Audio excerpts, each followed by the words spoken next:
Avant tout propos, vous réitérez mes salutations et vous souhaitez la bienvenue à cette conférence de presse qui est très importante parce que c'est une conférence de presse qui intervient 4 jours précisément avant la date du délibéré fixé par la première présidente de la Cour d'appel du plateau d'Abidjan. Je voudrais aussi et surtout saluer mes chers journalistes qui sont maintenant coutumiers de nos conférences de presse parce que faisant généralement la couverture de ces conférences de presse. Donc je vous salue, chers journalistes. Je salue aussi les mamans qui ont tenu à effectuer le déplacement en raison de l'importance de l'événement.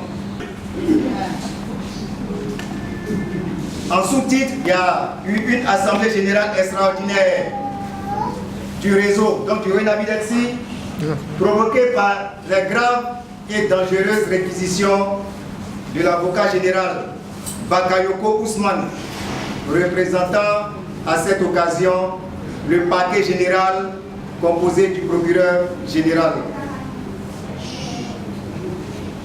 Au regard donc des réquisitions de cet avocat général que nous considérons comme partisan, donc il prend parti pour l'accusé, c'est-à-dire pour un accusé à la personne de Kone Cheikh Oumar, alors que quand bien même le procureur général a pour rôle d'instruire le dossier à charge et à décharge, c'est-à-dire contre celui qui a porté la plainte et contre, n'est-ce pas, donc l'accusation.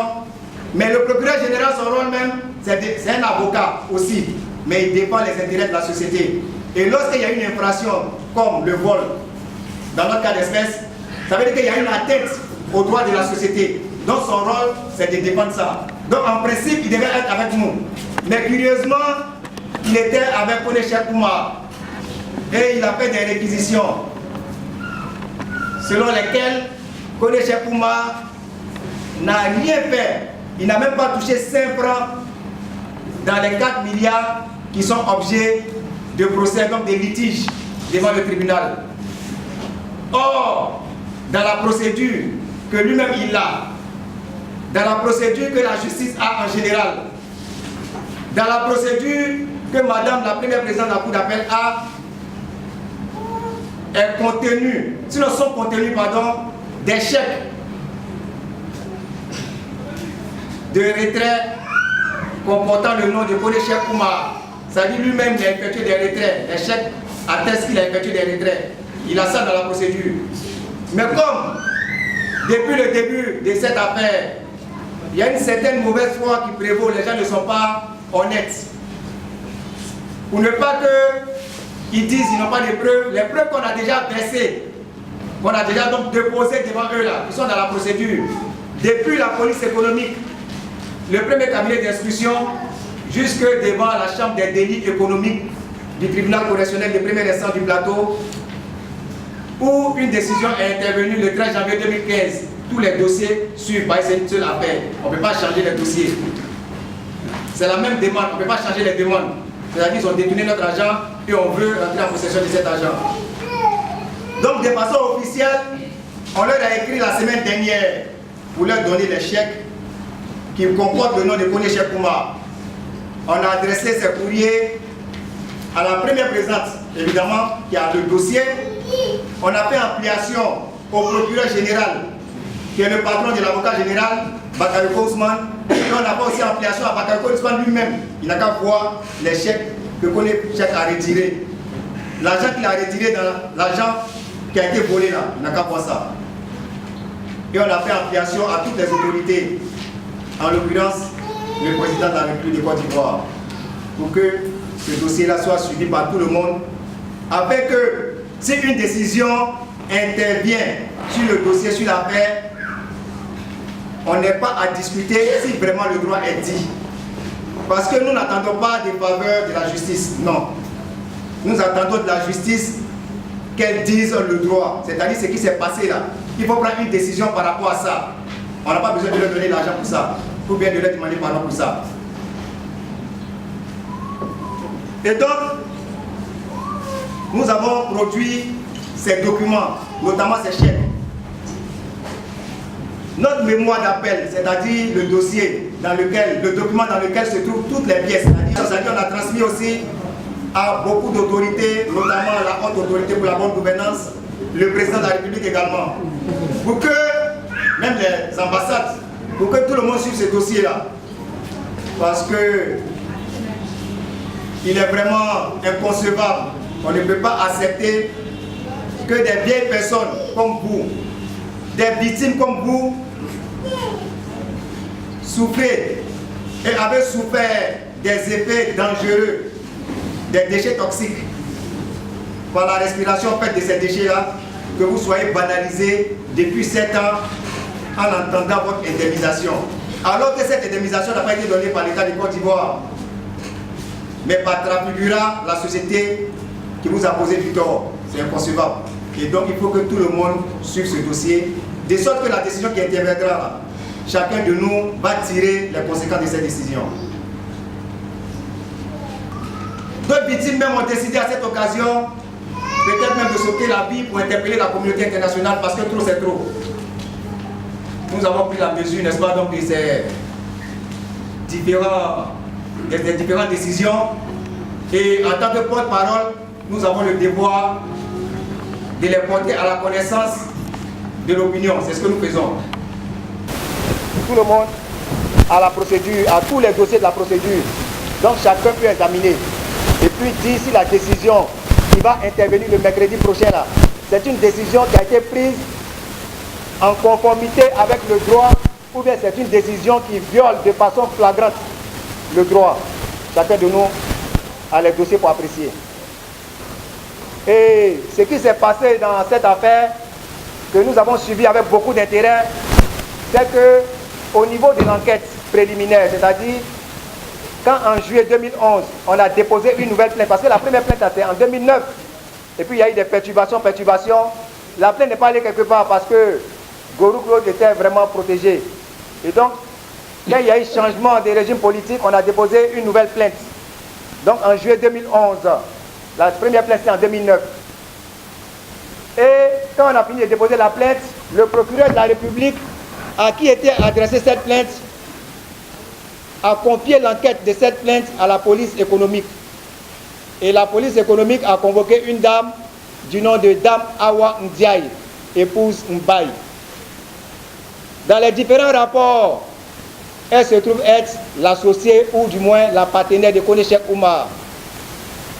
Et plusieurs convocations lui ont été adressées par la police économique parce que son nom est sur les documents, il faut qu'elle vienne expliquer ça. Et cette dame, ayant pris la mesure du danger qui l'attendait, parce que certainement convaincue qu'elle avait effectivement fait ce qu'on lui reprochait, c'est-à-dire détourner l'argent, elle n'a jamais répondu à ces convocations.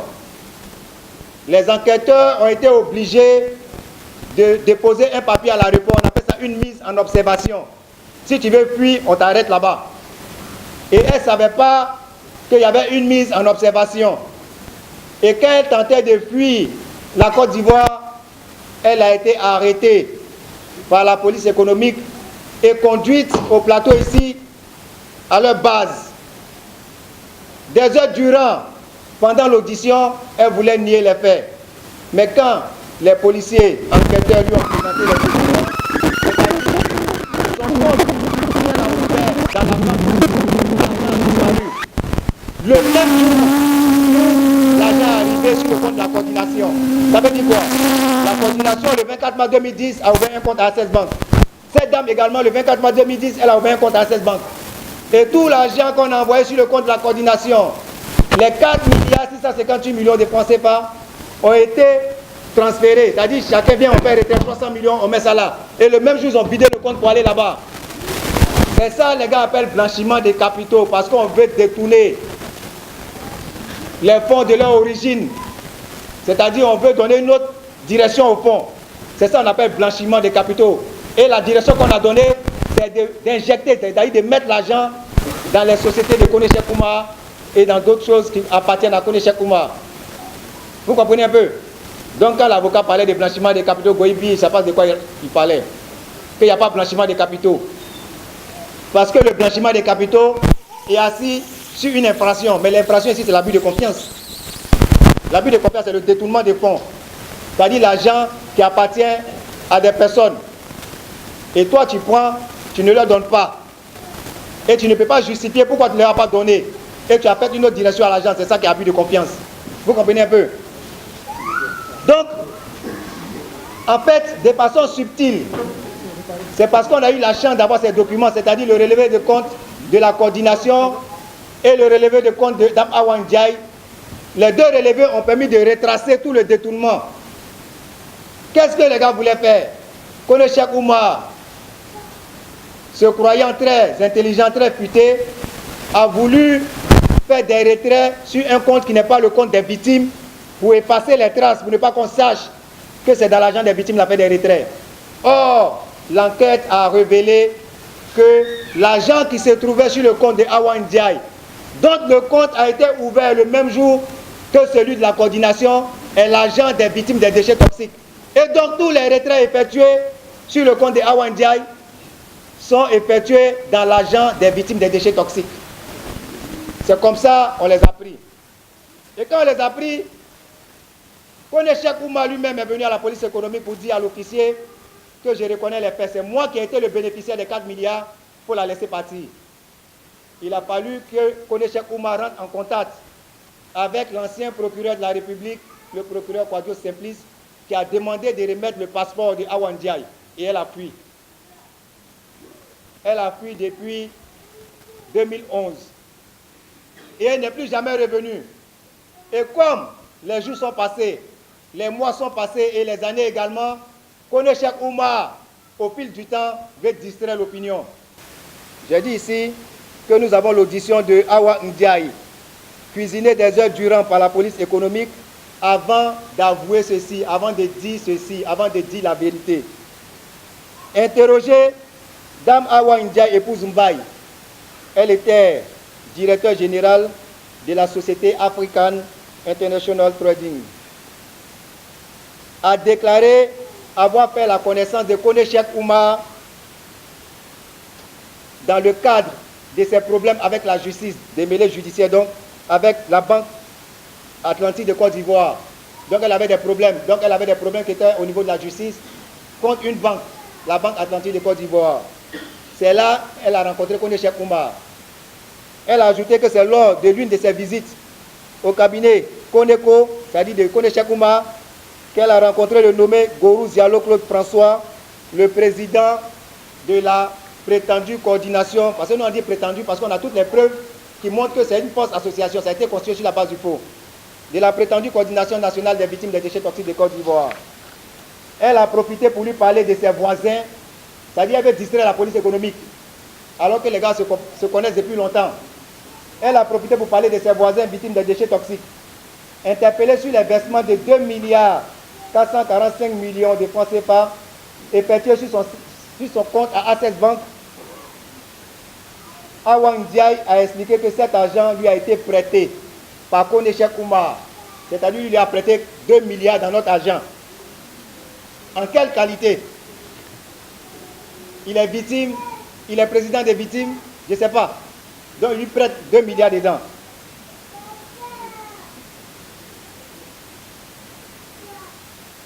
Et on lui a demandé, et les personnes qui ont effectué les versements là, c'est-à-dire qui ont fait les retraits sur le compte de la coordination là, elle dit parmi ces personnes, la seule personne qu'elle connaît c'est Ndrama Amasej qui est son comptable.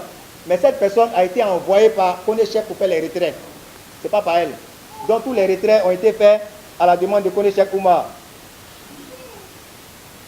Ces individus avaient été chargés par le nommé Kone Cheikh Oumar d'effectuer des retraits de fonds du compte de la coordination pour reverser les montants retirés sur son compte. Elle a soutenu qu'elle ignorait que cet argent provenait du compte de la coordination, donc des victimes. Elle a estimé qu'elle a été utilisée par Kone Cheikh Oumar pour détourner l'argent des victimes. C'est elle-même qui dit ça, c'est pas moi. Hein. On a ici le rapport ici. Voilà. Elle dit qu'elle a été utilisée, donc elle a été induite en erreur. Elle ne savait pas que c'était notre argent. Kone Cheikh Oumar a fait croire que c'est sa propriété. Vous comprenez un peu? On l'a encore interrogé une deuxième fois. Et elle a fait savoir que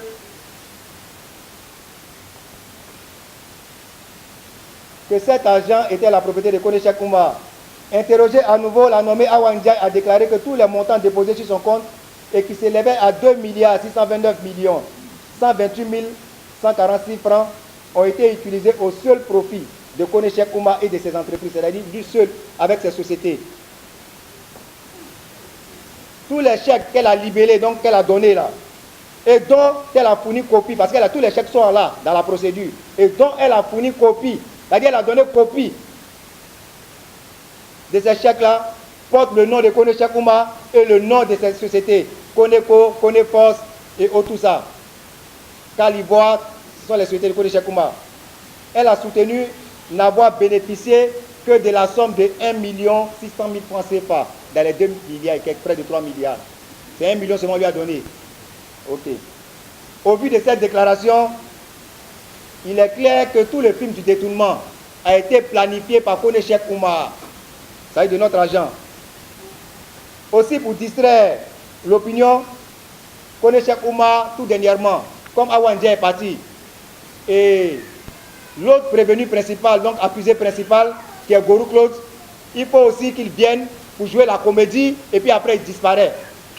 Et donc Kone Cheikh Oumar a planifié sa venue avec l'aide du ministère de l'Intérieur. Et celui qui était au devant des démarches, c'est un ancien de la PECI, un jeune de la PECI de la cité d'Abobo, il s'appelle Norvégien, c'est son surnom. Il est proche d'Ahmed Bakayoko et il est proche de Kone Cheikh Oumar. Et c'est lui qui a fait rentrer Gorou Claude ici. Et Gorou Claude avait pour mission de venir dire que Kone Cheikh Oumar était son conseil juridique. Pour justifier ces honoraires dont il parle, c'est-à-dire les 10%. Parce que si tu n'es pas conseil juridique, tu fais quoi dans cette affaire et tu as quoi dedans? Donc c'était la mission de Gorou Claude. Mais Gorou Claude, comme il est intelligent, il n'a pas voulu tout prendre. Parce qu'il prend tout, il ne sait pas si on va l'arrêter. Parce que Kone Cheikh Oumar, il est protégé, mais est-ce que lui, il est protégé? Parce qu'on n'arrête pas, parce qu'on n'a pas encore arrêté. Si on arrête Kone Cheikh Oumar, on est obligé de l'arrêter. C'est pourquoi on est obligé de laisser Kone Cheikh Oumar. Parce que si on arrête Gorou Claude, on est obligé d'arrêter Kone Cheikh Oumar. Ça veut dire qu'il y a problème. Donc on préfère ne pas les arrêter parce que Kone Cheikh Oumar est là. Il a dit que l'argent là, il l'a utilisé pour donner aux gens, aux autorités. Et aujourd'hui, il pense que ça ne va pas aller quelque part. Il a toujours dit ça. Vous comprenez un peu? Donc il fait venir Gorou Claude. Gorou Claude dit c'est vrai, il a été mon conseil juridique, mais je ne lui ai pas dit de prendre 5 francs dedans. Moi, quand il partait là, j'ai laissé l'argent ici. Donc pour moi, l'argent est encore là. Vous comprenez un peu? Là, c'est compliqué. Kone Cheikh Oumar même pas là-bas, c'était devant vous.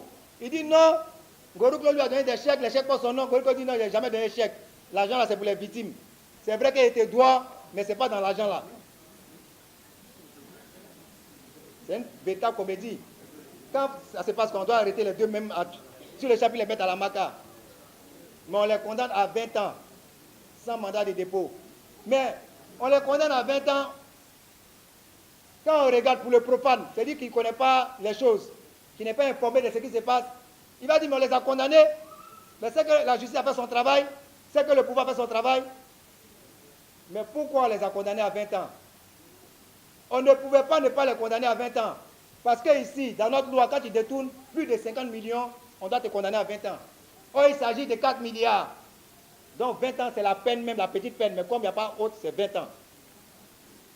Mais on aurait pu ne pas le condamner pour le protéger, pour dire effectivement qu'on le protège. Donc nous, on est en train de mentir, si on l'a condamné, on ne le protège pas. Mais on ne l'a pas condamné pour la simple raison que tous les dossiers qui comportent les chèques, les retraits, le détournement là, tous les ambassadeurs ça ici en Côte d'Ivoire. Tout le pays a ça. Donc les trucs sont devant eux. On ne peut pas ne pas le condamner. Mais on le condamne. Et il dit qu'il a donné l'argent pour ne pas qu'on lui fasse du mal. Mais on l'a condamné, on lui a fait du mal. Mais comment contourner ce mal-là? On le condamne et on ne met pas mandat de dépôt. On lui dit qu'il ne faut pas venir à l'audience. Même s'il n'y a pas mandat de dépôt, que tu es à l'audience, on t'arrête. Là, il y a un mandat d'arrêt. Mais on dit qu'il ne faut pas venir à l'audience. Et quand tu ne viens pas à l'audience, ton avocat va faire appel et puis la décision est bloquée. Donc ça veut dire qu'on recommence. Donc on a recommencé jusqu'à on est arrivé ici. Ici, si on le condamne encore sans mandat de dépôt, qui fait un pouvoir en cassation, il s'agit de la Cour suprême, la condamnation est bloquée. C'est-à-dire qu'il ne peut pas aller en prison. Mais l'agent, si vraiment le droit est dit qu'on reconnaît la recevabilité de notre action et qu'on les condamne à rembourser l'argent, l'argent, ça ne bloque pas. L'argent, là, ça s'exécute. Mais lui, sa condamnation est bloquée. C'est pourquoi les gars veulent le protéger, en fait. Mais si les gars veulent le protéger, il ne faudrait pas que les gars nous énervent. Il faut savoir être intelligent. Quand tu veux protéger quelqu'un comme ça, comme on sait aujourd'hui que la banque même là, elle est faussée, mais elle est impliquée dans le détournement, donc vous mettez sur la banque. Mais quand vous mettez sur la banque là, vous mettez sur la banque et puis vous les condamnez solidairement, de sorte qu'on puisse contraindre la banque à donner l'argent. Mais non seulement ils ne veulent pas le condamner, donc ils se foutent de nous, mais aussi ils ne veulent pas que la banque paye l'argent. Parce qu'au-delà, on accuse la banque de banque. Non, c'est la banque, c'est la même banque. Donc vous êtes contents. Mais en définitive, on dit non, les victimes ne sont pas reconnues. Donc si les victimes ne sont pas reconnues, on donne l'argent à qui? Donc ça dit qu'on les condamne et on ne les condamne pas à payer l'argent. Et donc la banque aussi n'est pas condamnée. Donc le cinéma qu'ils ont fait là, c'est un cinéma, c'est ce qu'ils ont fait. Non, le directeur de l'affaire juridique à cette banque, pourquoi c'est du cinéma. Ils se sont entendus. Mais ils ne pourront pas nous avoir. Parce que nous, on a pris le contre-pied de ce cinéma-là pour leur démontrer par A plus B que nous, on n'a pas de problème avec la justice. En tant que président d'association, je peux recevoir mandat des victimes pour porter plainte. Je peux moi-même porter plainte parce que c'est moi qui reprends l'association. Vous comprenez un peu? Et la plainte, là, les victimes viennent individuellement pour expliquer ce qu'elles ont subi. Non, on a détenu notre argent. Maintenant, pour ce qui concerne aller parler au nom des victimes devant la justice, représenter donc les victimes devant la justice, il faut que l'association ait l'agrément, c'est-à-dire le récépissé des déclarations qui déclare l'association. Un chèque de 200 millions de francs CFA.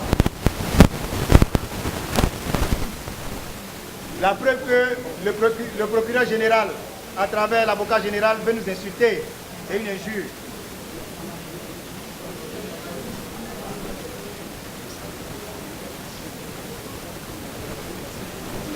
Est légale. Donc la loi reconnaît ça. Donc notre association est légale. Vous comprenez un peu? Mais il y a une différence entre l'égalité et la capacité juridique. Maintenant, elle est légale. Or, la capacité juridique, c'est l'aptitude, la faculté de saisir le tribunal. Donc, c'est ça là que l'agrément donne. Mais si tu n'as pas ça là, c'est ce que vous expliquez, vous prenez un avocat pour ça.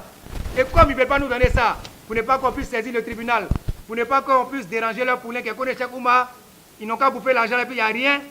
Ils ont bloqué, donc on a pris un avocat, il n'y a plus de problème. Chaque personne est représentée individuellement par l'avocat. Vous comprenez un peu? Donc voici le récépissé. Ça, c'est le préfet d'Abidjan qui donne ça. C'est lui qui a signé. On va donner aux journalistes. Président, on est toujours avec la première dame. Le débat ivoirien.net. On est toujours avec la première dame que vous sollicitez, que vous informez. Est-ce qu'elle a une oreille attentive? Qu'attendez-vous d'elle? Vous en êtes toujours avec GBCI ou était le Oui, la première dame également, nous l'avons saisie à maintes reprises, mais jusque-là, certainement par rapport à son programme très chargé, il n'y a eu aucune suite. Nous l'avons encore saisie à nouveau. Voilà. On a le droit avec nous. Nous avons le droit avec nous. En principe, nous n'aurions pas dû faire ces démarches supplémentaires, c'est-à-dire nous fatiguer encore, puisqu'on a le droit. Et c'est le droit qui nous régit, nous tous, qui réglemente nos rapports dans la société. Mais comme le problème judiciaire est devenu politique, ça a été politisé, vous comprenez que quand la politique rentre dans un jeu, il faut aussi faire la politique. C'est dans le cadre de faire cette politique-là qu'on a été obligé de saisir la première dame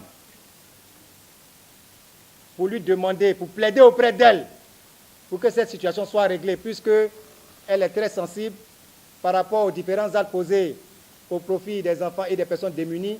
Elle est très sensible et nous pensons que les victimes font partie de cette corporation, de cette catégorisation, c'est-à-dire des personnes démunies.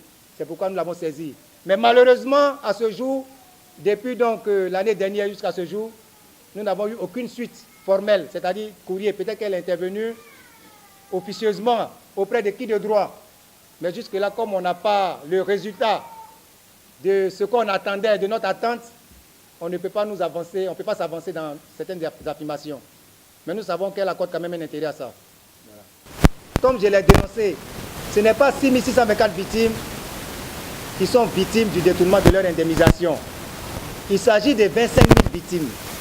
Pourquoi? Lorsque, le 11 février 2010, la coordination de Gorou Claude et le cabinet anglais ont passé un accord du nom de protocole de règlement applicable et transactionnel, donc une convention privilégiée, il était dit dans cette convention que le début du démarrage de l'indemnisation, du processus d'indemnisation, était fixé à la date du 1er mars. La première phase devait s'arrêter le 21 mars, un dimanche, et si on constatait que le processus avait été perturbé par l'une des parties, c'est-à-dire la coordination de Gorou Claude et le cabinet anglais représenté par le cabinet KSK ivoirien, puisqu'ils sont anglais, ils ne peuvent pas exercer ici, donc Maître Kwame Clément et Zida Zawadogo. Mais il se trouve que, curieusement, le dit processus a été arrêté le 19 mars 2010, c'est-à-dire 2 jours avant l'arrêt conventionnel, la première phase. 19 mars 2010 et le processus n'a plus jamais repris à ce jour.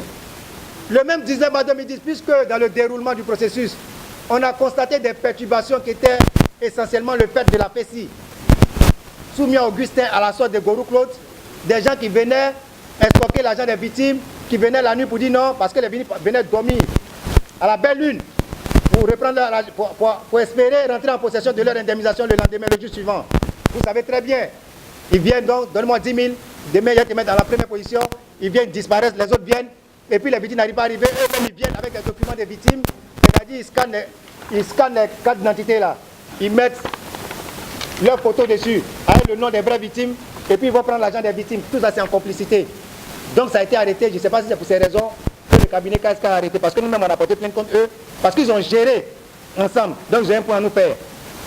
Et donc la plainte que nous avons portée, la nouvelle plainte qu'on a reprise après celle de 2009, donc juillet 2011, portait sur l'indemnisation de 25 000 victimes à hauteur de 18 milliards 750 millions de francs CFA. Parce que dans le déroulement du processus, comme je l'ai expliqué, quand on a constaté des perturbations, on a saisi le président du tribunal, Blaise Antoine. 25 000 victimes avec les dossiers et tout. Le président ne voulait même pas délivrer une autre ordonnance, puisqu'il y a eu une autre ordonnance. Il y a eu une première ordonnance de séquestre le 21 août 2009 à la requête de la coordination, qui a suscité tout le conflit. Mais ça, on sait comment ça a été obtenu. Parce que c'est avec des soutiens politiques qu'on a demandé de bloquer l'argent, parce que les gens ont fait croire que c'est l'argent cadeau qui est venu, eux qu'il fallait que chacun se serve. Donc le juge, sans réfléchir, a mis le séquestre. Le juge ne pouvait pas se dédier en donnant un deuxième séquestre, donc il n'était pas prêt. Nous-mêmes, on est rentrés, Chabot, pour dire, mais pourquoi?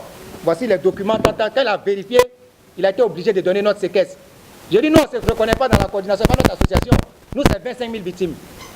Sur les 29 624. Donc il a mis le séquestre le même 19 mars. Et comme c'était un vendredi, on a attendu le mardi 23 mars 2010. Et on est parti signifier le séquestre à la SGBCI. Ça veut dire que dès cet instant, l'argent ne doit plus bouger de la SGBCI. Curieusement, le 24 mars, c'est-à-dire un jour après, ils ont fait sortir, parce qu'ils savaient que c'était... Donc ils peuvent faire sortir de la banque pour détourner, c'est ce qu'ils ont détourné là. Ils ont fait 3 milliards d'enquêtes. Donc l'enquêteur qui est venu faire l'enquête, il a une plainte de 18 milliards à la requête de 25 000 victimes, mais on lui dit que l'argent qui reste à ces 4 milliards, c'est à 16 banques. Donc il va faire son enquête à 16 banques et il ne revient plus à la SGBCI. Or, si vous prenez l'ordonnance de séquestre, ça y est, dans le truc, vous avez vu, la dame a vu. Elle dit, mais il y avait un séquestre, pourquoi vous avez fait sortir à l'avocat de Konechek? Si vous prenez l'ordonnance de séquestre, Nguessan Jean-Marie, responsable du service contentieux, à cette époque a dit que, à la date du 23 mars, où on lui signifiait le séquestre, lui n'a pas 25 000 victimes, parce qu'ils viennent d'indemniser un peu plus de 12 000 victimes. Soit, on accepte. Mais si vous avez indemnisé un peu plus de 12 000 victimes sur 29 624 victimes, il doit rester combien de victimes? Au moins 17 000 victimes. Le même 23 mars 2010, le mardi là. Le mercredi, vous avez à remettre à notre avocat M. Ngalo Koulibaly 18 milliards pour nous indemniser. Et la décision a été assortie d'exécution provisoire malgré toute voie de recours. Ça veut dire quoi? Ça veut dire exécution provisoire, ça veut dire tu agis en même temps donc tu as la décision. Donc quand tu donnes la décision, tu donnes l'argent en même temps. Même s'ils font appel, ça ne bloque pas ça. Mais comme le système était verrouillé politiquement et judiciairement, Ouguessan Jean-Marie a dit à mon huissier, à notre huissier, que Mita, Daouda Traoré, avocat de Gorou Claude là, il va envoyer une décision qui va bloquer ça. Et comprenez bien, suivez-moi bien. Et la décision là n'a pas été la GBC parce que chaque groupe de l'État, elle devait payer 30 millions de francs CFA. Et que 3 jours après, ils sont rentrés dans le truc et ils ont eu une décision, une dépense à exécution. Donc 90 milliards d'assets. Vous comprenez un peu, vous voyez un peu la complicité de la GBCI. C'est pourquoi on a déposé, le procureur a estimé qu'il était fondé notre plainte contre la GBCI. Donc depuis 2015, il y a une plainte contre la GBCI. Mais aujourd'hui, malheureusement, la plainte est bloquée parce que le bâtonnier fait obstruction. On a entendu tout le monde. De la rédaction en ligne de Fraternité Matin. Et, Président, est-ce qu'à la longue, vous ne craignez pas la radicalisation des victimes qui pourraient décider de se faire justice? C'est-à-dire même, le besoin même sauter la vie. Parce que vous savez que le est trop acculé. Et qu'il arrive là où il ne peut plus se défendre, c'est-à-dire qu'il est contre le mur. Il est obligé de réagir. Nous ne souhaitons pas cela, mais nous pensons que ce serait, n'est-ce pas, donc, ce ne serait pas écarté.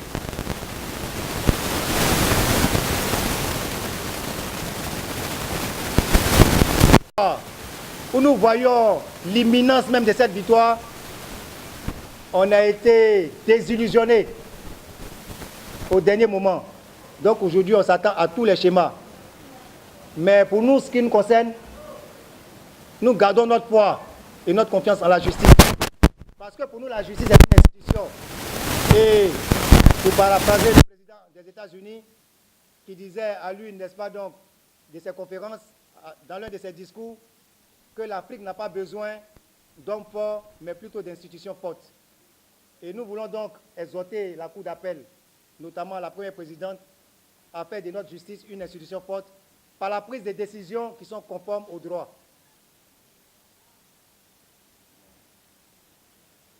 On aura certainement une dernière conférence. Comment?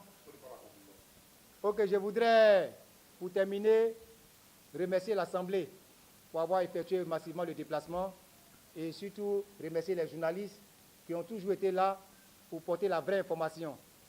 Et nous comptons sur eux pour que cette conférence de presse soit fidèlement relayée.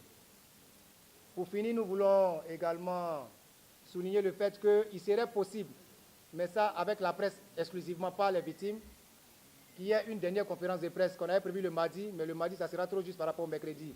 Donc la date du délibéré. Donc le lundi, une conférence de presse qui sera co-animée avec l'avocat des victimes. Il va donner sa position, n'est-ce pas, donc, sur le dossier. Et donc, je voudrais anticiper sur l'information par rapport à la presse. Et au cas où ce serait confirmé, aviser la presse pour que la presse puisse participer également à cette conférence de presse, puisqu'il s'agit d'une conférence de presse. Donc, je voudrais vous remercier et vous inviter à faire beaucoup de prières pour écarter les ennemis, pour que la première présidente de la Cour d'appel soit inspirée par le Saint-Esprit afin de rendre une décision vraiment conforme au droit. Je vous remercie, que Dieu bénisse tout le monde et puis voilà.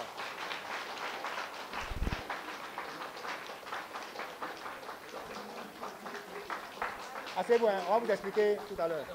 On va vous expliquer, les journalistes vont partir puis on va vous expliquer.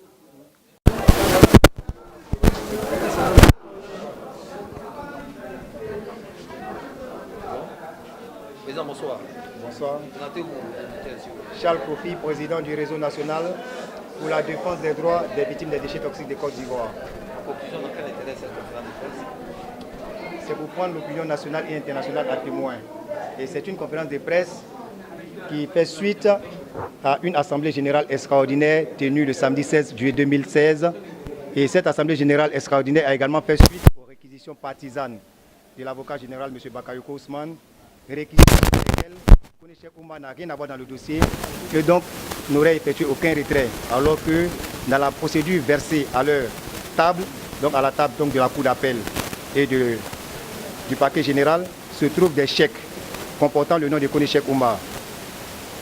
Au terme donc de la dite Assemblée générale, les victimes ont décidé, au cas d'un non-droit par la Cour d'appel, d'entamer une grève de la faim devant certaines institutions, dont le palais de la présidente de la République, Children of Africa, la haute autorité pour la bonne gouvernance, pour dénoncer cet état des faits.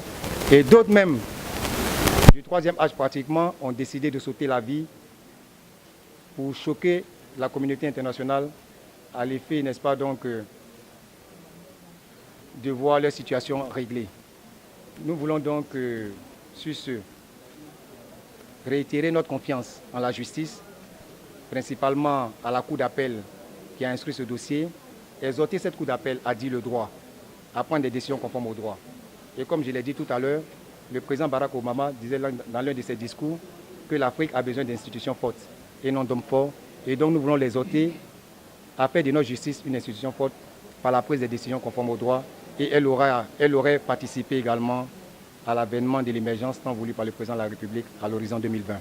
Et président, et si elle admet que la Cour reporte encore le délibéré, qu'est-ce que vous comptez faire? Un report? Bon, nous ne nous attendons pas à un report puisque le dossier même a été déjà rabattu. Le délibéré a été déjà rabattu depuis 2015 et l'affaire a été instruite à nouveau jusqu'à presque fin 2016. On va mettre en 2017. Je pense que le dossier a été suffisamment instruit et nous ne nous attendons pas à un tel report. Mais si d'aventure il y avait un report, nous allons aviser.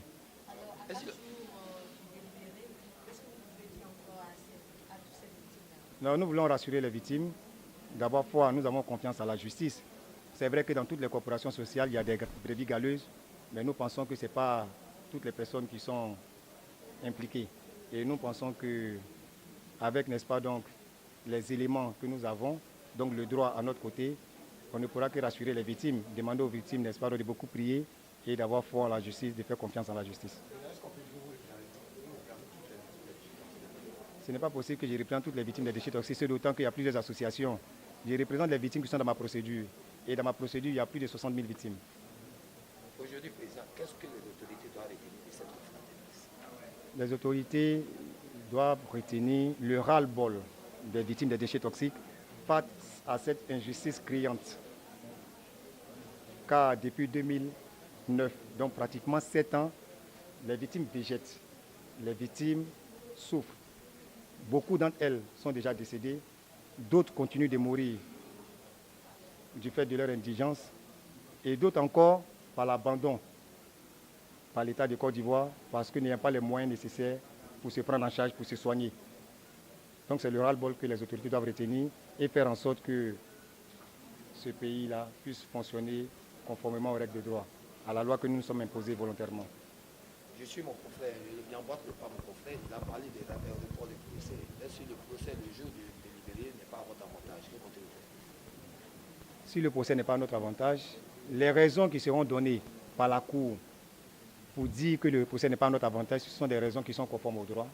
Nous lions, n'est-ce pas, donc à ces raisons. Mais à défaut, nous allons réagir, comme nous l'avons dit, pour dénoncer donc cette illégalité de la décision, cette éventuelle illégalité de la décision qui pourrait être prise. Voilà. Merci, président. Merci bien.